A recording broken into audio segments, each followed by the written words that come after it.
안녕하세요. 오늘도 사연살롱을 찾아주셔서 감사합니다. 저는 50대 중반의 주부예요. 많이 배우지 못한 탓에 글솜씨가 부족하겠지만 꼭 들려드리고 싶은 이야기가 있어서 이렇게 사연을 보내게 되었어요. 돌아보면 우여곡절이 많은 삶이었어요. 저는 깊은 산골 가난한 초가집에서 태어났어요. 가족이라고는 친할머니와 홀어머니 딱 두 분이었죠. 제 위로 오빠가 하나 있었지만 미처 엄마 젖을 떼기도 전에 세상을 떠났다고 하더군요. 그 시절에는 흔한 일이었죠. 아버지께서는 군인이셨다고 했어요. 저는 아버지의 얼굴도 기억 못해요. 제가 아장아장 걷던 시절 가난한 집안을 일으켜 세우기 위해 자원에서 월남전에 파병됐다가 결국 돌아오지 못하셨다는 이야기를 듣고 자랐을 뿐이니까요. 친할머니께서는 저의 어머니를 무진장 구박하셨어요. 남편 잡아먹으련, 내 아들 잡아먹으련! 이라고 하면서요. 남편 일은 과부의 서름이었죠. 그래서 어머니께서는 어린 저에게 늘 이렇게 말씀하시곤 하셨어요. 너는 절대 엄마 팔자 담지 마라. 명 긴 남편 만나서 아들 10대 순풍순풍 낳고 살아야 한다. 그때까지만 해도 엄마와 같은 그 팔자를 제가 물려받게 되리라고는 상상도 못했어요. 물론 그 당시에는 팔자라는 말이 무슨 뜻인지도 몰랐지만요. 저는 동네 친구들과 함께 국민학교를 졸업했어요. 하지만 동네 친구들이 중학교 진학을 위해 외지로 떠나는 걸 그저 배웅하는 걸로 만족해야 했어요. 친할머니께서 딸 자식은 살림미천이지 가르치는 것이 아니라고 우기셨으니까요. 요즘 같으면 말도 안 되는 소리라고 하겠지만 당시만 하더라도 어른들의 흔한 사고방식이었죠. 반면에 저희 엄마는 저를 대학까지 보내고 싶어 하셨지만 친할머니의 매서운 시집살이에 무력할 뿐이었죠. 그렇게 저는 책가방 대신 호미를 챙겨 논일과 밭일을 배워야 했어요. 그러던 어느 날 엄마가 갑작스레 한 많은 삶을 마감하게 되셨어요. 친할머니께서는 하나 있는 며느리에게 결핵주사 한번 맞춰주지 않은 자신을 원망하며 골병을 앓으셨죠. 그리고 얼마 뒤 엄마를 따라가셨어요. 돌봐줄 사람도 없던 저는 먹고 살 방법을 해결하기 위해 친척 어르신의 소개로 서울에 있는 미신 공장으로 가게 되었어요. 시골에서만 살아온 제 눈에 비친 서울은 신기하고 놀라운 것들 투성이었어요. 하지만 힘든 공장 생활에 저는 금세 지쳐버렸죠. 그럼에도 안 굶고 사는 게 어디냐 생각하며 열심히 버텼어요. 그러는 사이 강산이 몇 번 바뀌었고 저는 저를 좋게 봐주셨던 당시 사장님의 중매로 어느 명망 있는 가문의 자제라는 남자와 결혼을 하게 되었어요. 하지만 부푼 기대를 안고 시댁에 간 순간 저는 당황하고 말았어요. 명망 있는 가문이라기에 사는 형편도 괜찮을 거라 생각했는데 막상 와보니 가세가 기운 형편없는 집안 꼴에 기가 막혀서 말도 안 나오더라고요. 다행히 남편은 참 좋은 사람이었어요. 어려운 형편 속에서도 시할머니와 시부모님의 뜻에 따라 대학까지 나온 재원이었고 인격적으로도 훌륭한 사람이었거든요.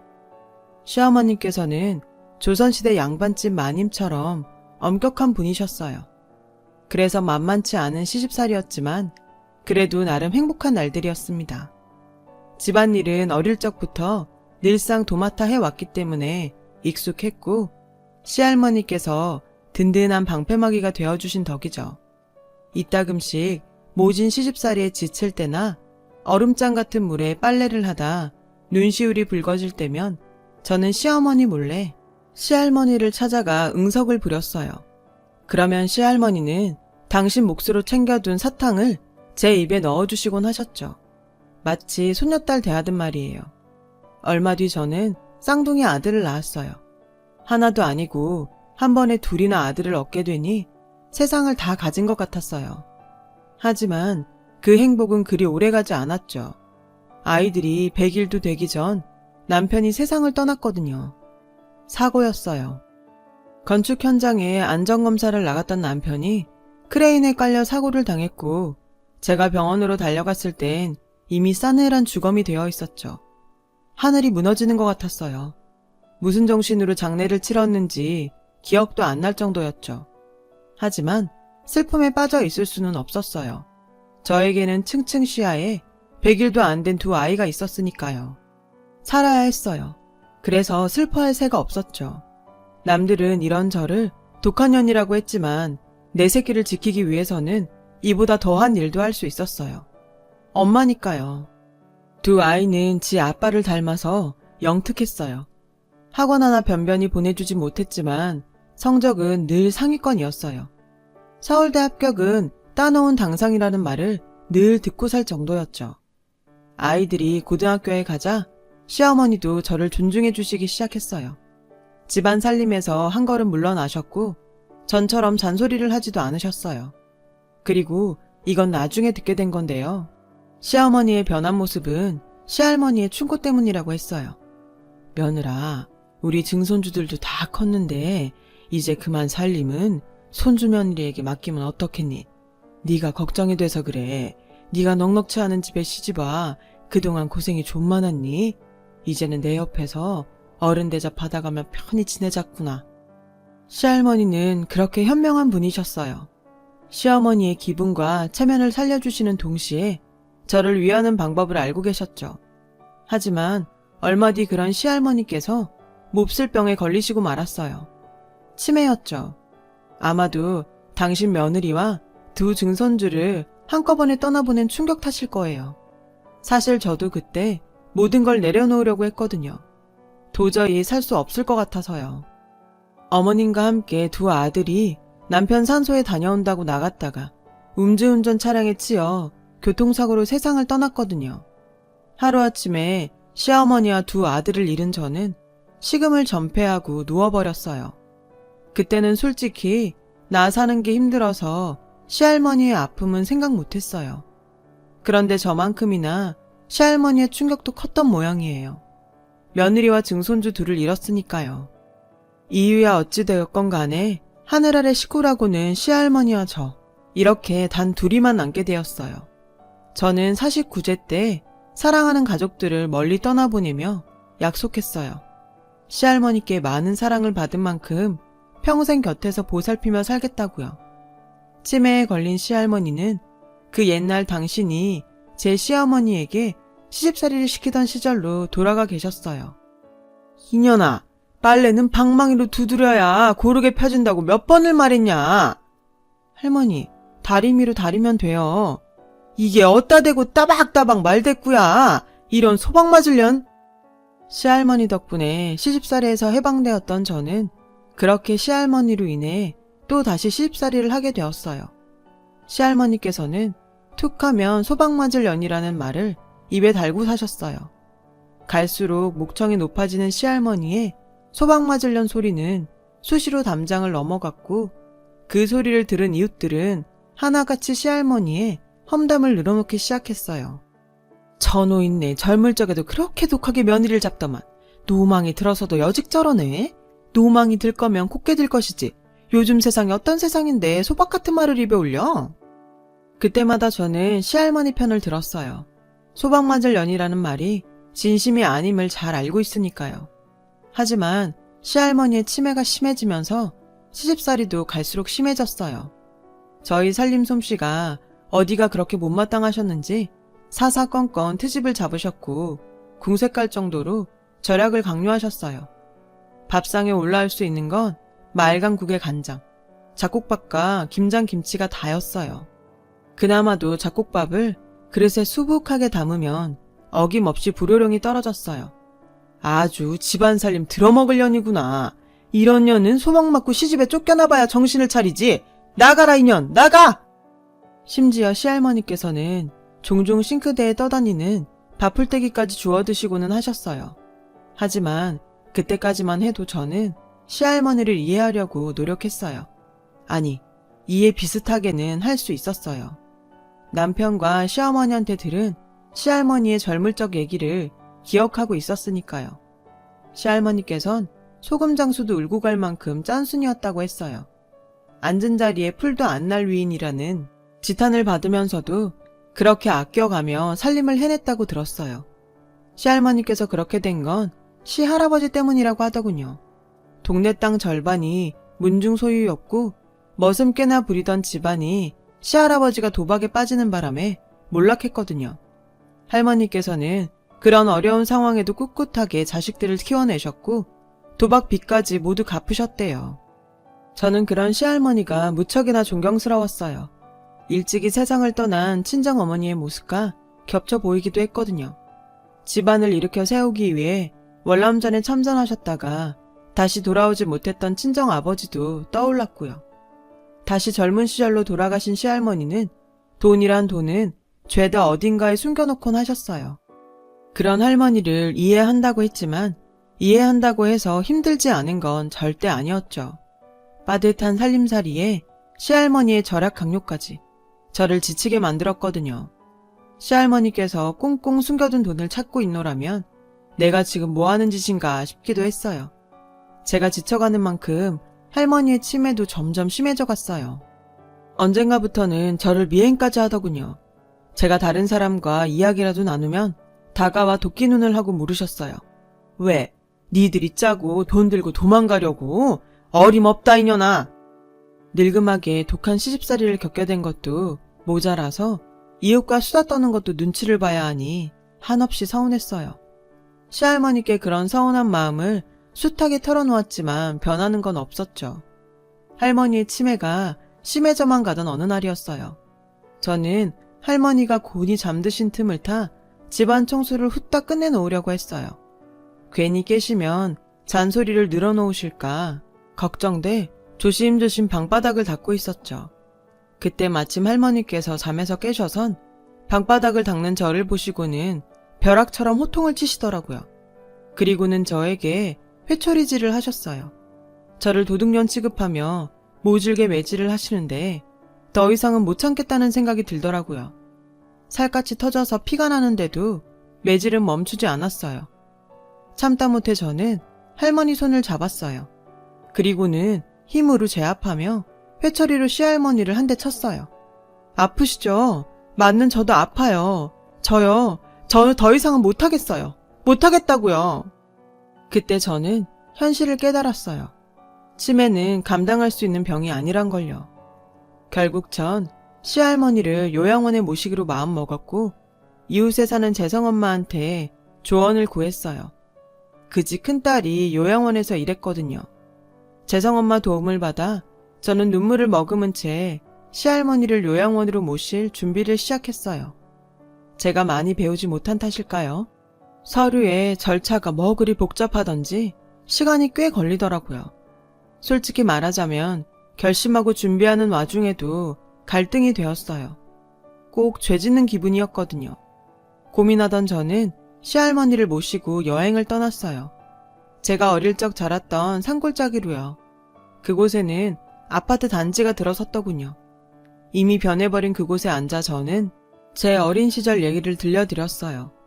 당신 팔자를 닮지 말라고 했었던 친정엄마 얘기와 제가 그 팔자를 물려받을 줄은 몰랐다는 것까지 모두요.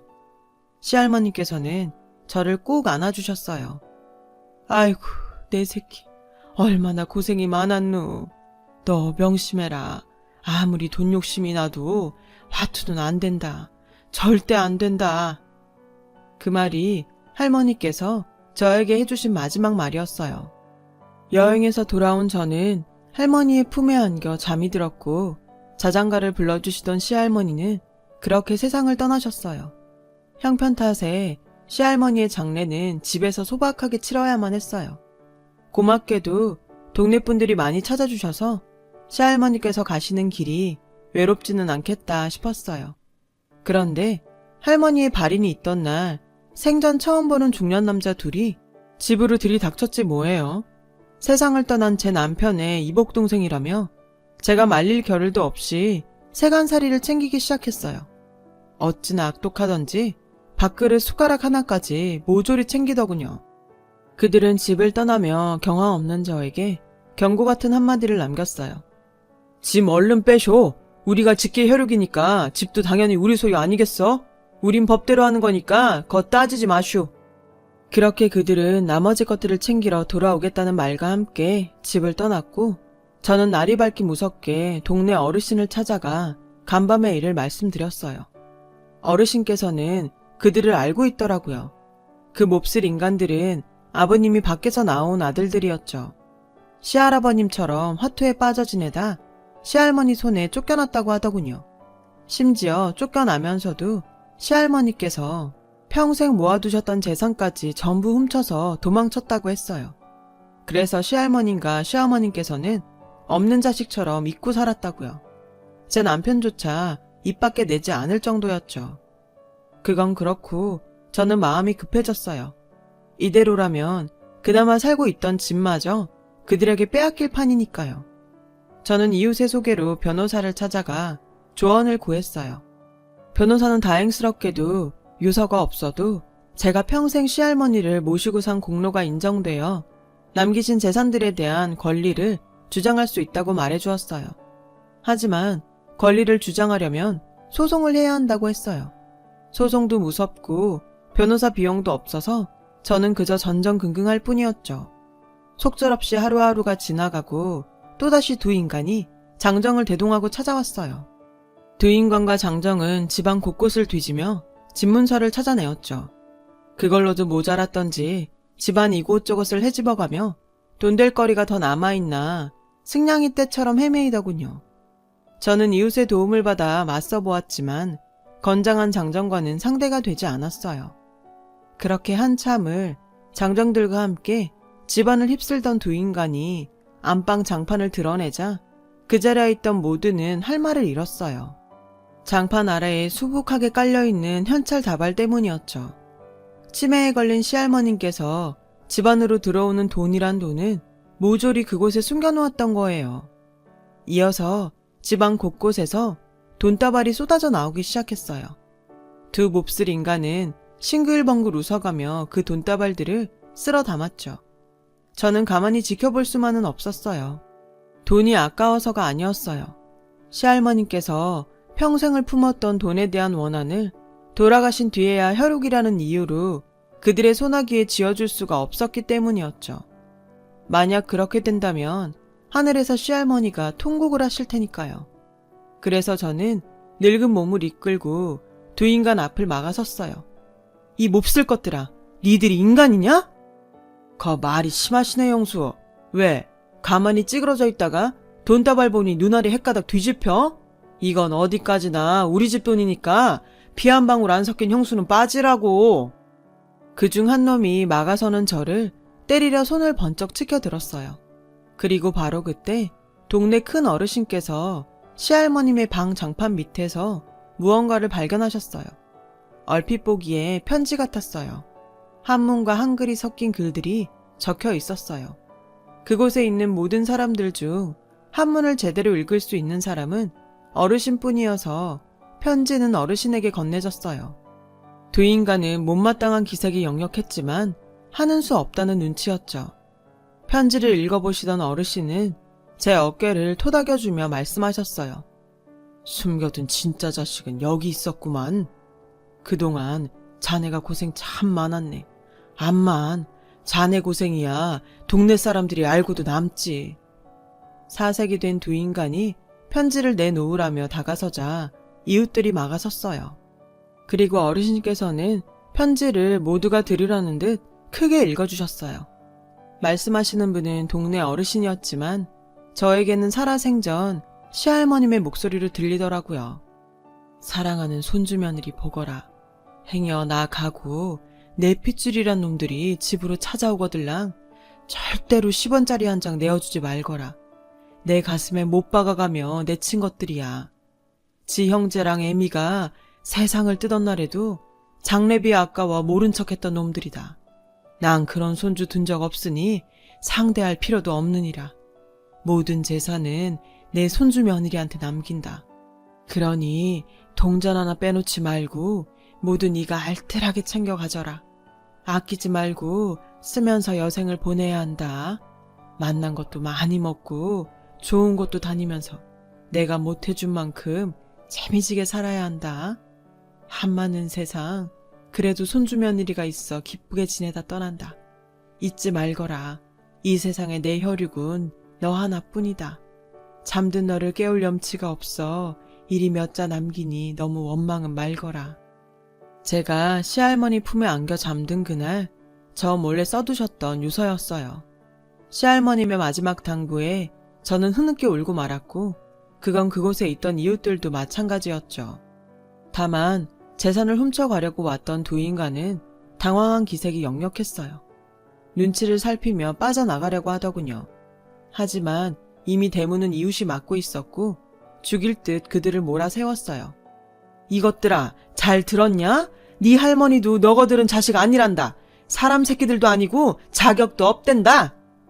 그 말에 우악스럽게 대들던 두 인간은 기세등등한 이웃들에 떠밀려 몸만 겨우 빠져나갈 수 있었어요. 저는 그들을 향해 구정물을 한 바가지 퍼부었어요. 이후로 두 인간은 더 이상 나타나지 않았어요. 그렇게 저는 시할머님께서 남겨주신 돈으로 변호사를 선임할 수 있었고 변호사는 두 몹쓸 인간에게 고소장을 보내주었어요. 일전에 빼앗아간 세간살이들에 대하여 금전으로 보상을 할 것, 그 과정에서 부서지고 망가진 물품에 대해서도 금전 보상을 할 것, 그리고 제가 평생 시할머님을 모시고 살았던 데 대하여 금전 배상을 할 것. 그랬더니 얼마 지나지 않아 답이 왔어요. 뺏어갔던 세간살이 중 팔지 않았거나 멀쩡한 것들은 고스란히 돌려주었고 그렇지 못한 물건들에 대해서는 돈으로 갚아내었죠. 나머지 물품에 대해서도 피해 보상금을 받을 수 있었어요. 그리고 제가 평생 시할머니를 모시며 살았던 것에 대한 부양비에 관련 소송은 현재 진행 중이에요. 변호사 말에 따르면 증거랑 증인들이 많아서 걱정 안 해도 될 거라고 했어요. 소란이 잠잠해지고서야 비로소 저는 시할머니 산소를 찾아 소주 한 잔을 올리며 사과드렸어요. 시할머님이 돌아가시기 전 요양원에 보내려고 했던 게 내내 걸렸거든요. 그런 마음을 가져놓고 아무 일 없던 것처럼 시할머니의 유산을 받을 순 없으니까요. 그리고 며칠 뒤 시할머님께서 저에게 남겨주신 돈 중에서 당장 필요한 만큼을 제외하고 절반 이상을 보육재단에 환원했어요. 저희 시할머니 이름으로요. 가장 가치 있는 쓰임이라 생각했거든요. 저처럼 힘겨운 생활 탓에 고통받는 아이들이 없기를 바라는 마음이었어요. 친정어머니께서는 제가 당신 팔자를 물려받아 고통받을까봐 걱정하셨지만 다행히도 저는 시할머니 덕분에 그 모진 팔자를 끊어낼 수 있었잖아요. 그리고 저를 도와준 이웃들을 위해 마을의 많은 부분을 기부했습니다. 저 역시도 누군가에게 도움이 되고 싶었어요. 앞으로도 평생 시할머님을 그리워하며 살아갈 겁니다. 그래도 외로운 여정은 아닐 거예요. 그리움이 누군가에겐 살아가는 희망이 되기도 하니까요. 제 사연을 들어주셔서 감사합니다. 들어주신 모든 분들 건강하시고 행복하세요. 여러분, 사연 댓글에 응원과 현명한 조언 부탁드려요. 좋아요와 구독은 저에게 큰 힘이 됩니다. 오늘도 좋은 일 가득하세요.